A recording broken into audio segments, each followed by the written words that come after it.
We're going on tour. This fall, we're bringing the live podcast show to 4 new cities. We're coming to Nashville, San Diego, Chicago, and Birmingham, Alabama. If you've ever wanted to see the live podcast in person, go to jesusinthestreet.org/tour and get your tickets. It's going to be a powerful night of worship, and the word that God is storing in my heart is going to be different and unique to each city we go to. So come out, jesusinthestreet.org/tour, get your tickets, and we'll see you in Nashville, San Diego, Chicago, and Birmingham this fall. What's going on, guys? Welcome back to another episode of the Bryce Crawford podcast. I'm Bryce, and today we are on Proverbs 14 of 31 chapters in the Proverbs series. Guys, you know the drill. jesusinthestreet.org/proverbs to download the PDF and follow along.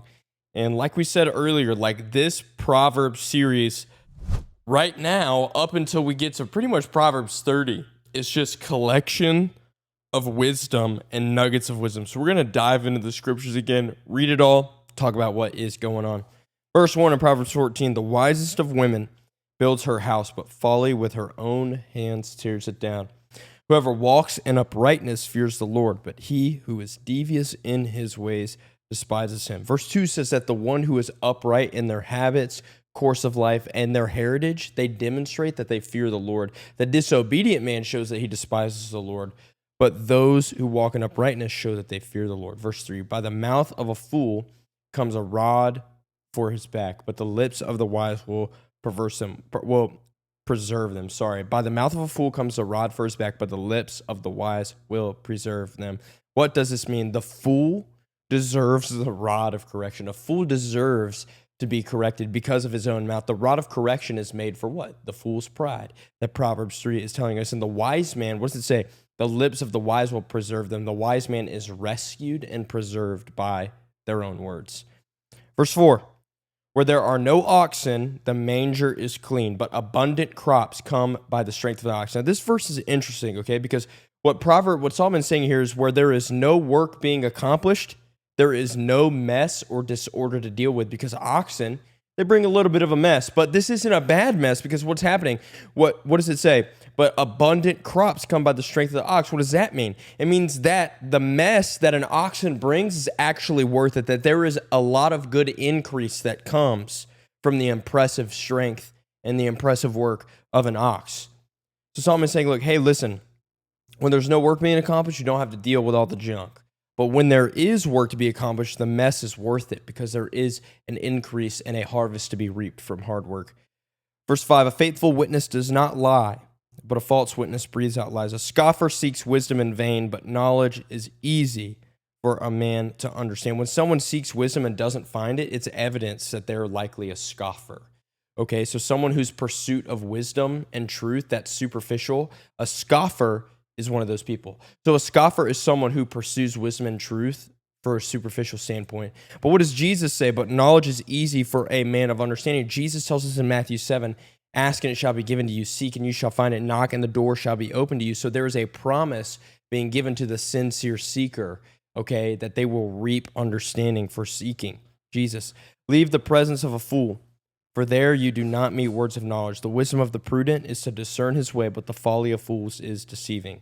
Fools mock at the guilt offering, but the upright enjoy acceptance. The heart knows its own bitterness, and no stranger shares its joy.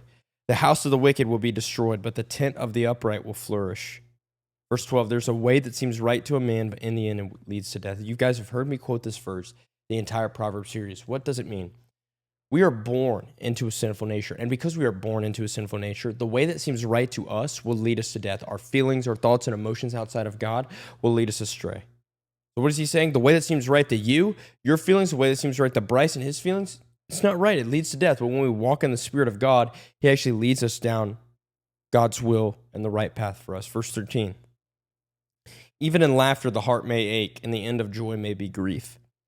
The backslider in heart will be filled with the fruit of his ways, and a good man will be filled with the fruit of his ways. What is he saying? He's saying those that decline in their relationship in the Lord, the backslider that verse 14 is talking about, the one that declines in their relationship and obedience to God will suffer from it. But the wise ones who do good enjoy God's blessing.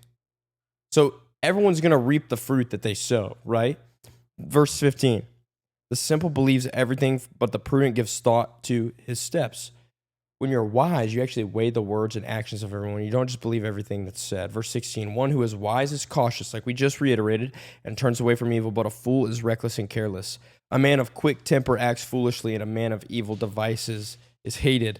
18, the simple inherit folly, but the prudent are crowned with knowledge. People gain inheritance. The fools gain something, the wise gain something, but for those who willfully reject wisdom, verse 18 says, folly is due to them.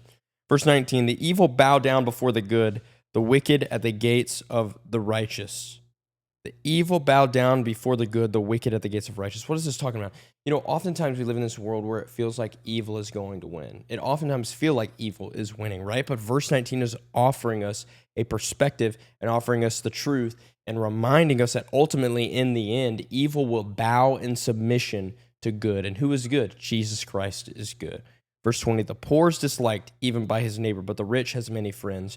Whoever despises his neighbor is a sinner, but blessed is he who is generous to the poor. Men and women are made in the image of God.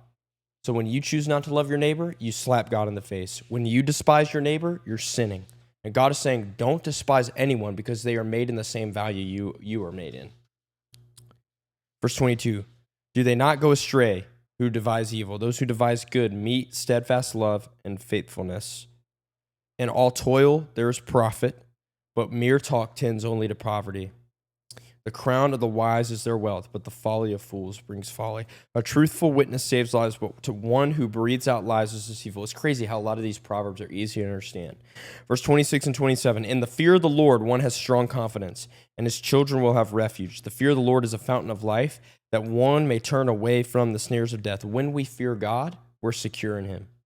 Okay, and when we fear God, we gain a greater measure of God's protection and providence in our lives. So this type of fear, this fear of God doesn't lead to less of life. It actually leads us to the real life, the rich life, the fulfilling life, the American dream, the real dream, the good life which Jesus describes, which is loving the Lord your God with your whole heart, soul, mind, and strength. And a multitude of people is the glory of a king, but without people a prince is ruined. Whoever is slow to anger has great understanding, but he who has hasty temper exalts folly. Great piece of advice. A tranquil heart gives life to the flesh, but envy makes the bones rot. Whoever oppresses a poor man insults his maker, but he who is generous to the needy honors him. The wicked is overthrown through his evil doing, but the righteous finds refuge in his death. Verse 33, wisdom rests in the heart of a man of understanding, but it makes itself known even in the midst of fools. This idea that wisdom finds a suitable home in the heart is for those who have understanding. And it doesn't just come and go. It actually rests in the heart. So there's this idea that Proverbs 33 is saying, hey, those who have understanding, wisdom rests in their heart. And this is like a promise to believers. And I love this phrase. I heard this quote one time. It says, what we are is eventually evident in what we do. Our actions will testify that what we really believe in is true, right? So our actions and words will testify that what we really say we believe. And if our actions are living out the wisdom of God, then it's going to testify that the wisdom of the Lord lives inside of our hearts.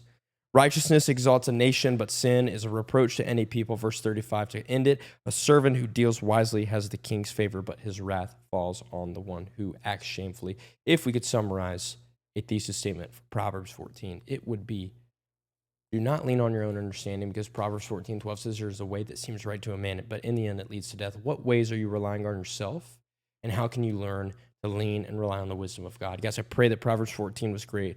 Love you guys. See you guys tomorrow for Proverbs 15. Guys, thank you so much for watching and listening to this episode. If you guys like it, subscribe to us on YouTube, follow us on Spotify, Instagram, and TikTok. Bless you guys, and see you guys next week for the next episode.